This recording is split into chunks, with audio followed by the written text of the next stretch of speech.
Oh, hey y'all, it's Joefer here, the cranky old gay guy. I am sitting in line at the DMV to go through an air quality check because my car's tags are up in September, so I'm trying to get a jump on this. Normally I've come between 9 and 11 and there's nobody here, but there seems to be 30 cars on that side of the building and 12 cars on this side waiting just to be checked in. And then you go to a certain lane and you wait for your car to be checked. So it is warm out today. It's warm in the car. I'm cranky over this as it looks like they're not using every station. There are 4 stations. I know one of them is just for cars that before 1997, I think. That's whenever the fuel thing changed. And that one's in use. And the other 3 are supposed to be for cars that are newer than that. Unless in the last 2 years they've split it down again and again. But yeah, you can do 2 cars during a session. But they're not doing that. They have 1 person in each thing and they're only doing 1 car at a time per station. Which I don't know what that's for. I mean, maybe it's budget cuts. I don't know. It's irritating, infuriating, and it makes me very, very cranky. This is not what I was going to talk about today. I was going to talk about racism when it comes to KRock on the Joe Rogan show.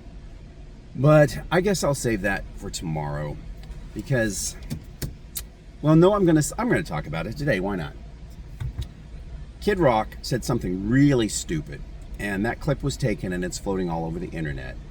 And that is, he didn't understand why TV shows and movies always have to bring in these gay characters that have nothing to do with the story.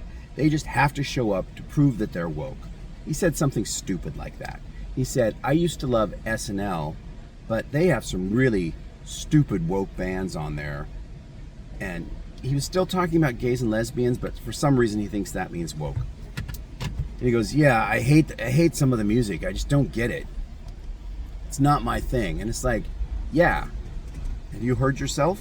You were on there too, I think, last season, and it sucked.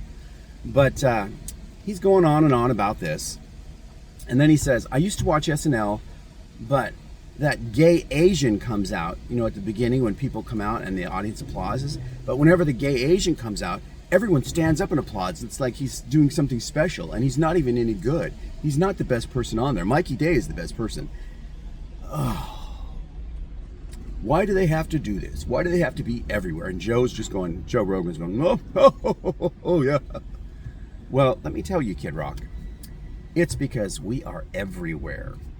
That's right. Gay, bi, trans, questioning, etc. We're everywhere. So just because you don't recognize us, even though you know that we're there, doesn't mean that we're not there. And the reason we're on TV is because representation is important more now than ever, because that thing that you support in the White House is coming after everyone that's not white. Now, you may be some white guy from the South, or you may be, actually, I think you're from Detroit. I don't know, but you're a MAGA supporter, and you've said a lot of racist things over the years, and what you're doing right now is being a bigot. So we're on TV because we do exist, we are everywhere, and you, of all people, as an artist, should know that differences are what makes this country great, and you shouldn't be offended when you see a gay person on TV. They're not being shoved down your throat, as you put it. Okay, so anyone wants to watch that clip, I don't have a link for it, I'm in the car. But just search KRock on Joe Rogan saying anti-gay things, and it will come up. And it's also making the reels on Instagram and Facebook, so you might see it anyway. And that's what made me cranky, was this line I'm waiting in. Looks like I'm 3 away now. The line I'm waiting in is an irritant, as well as KRock in general. So as always, stay cranky, my friends. Stay cranky. Bye-bye.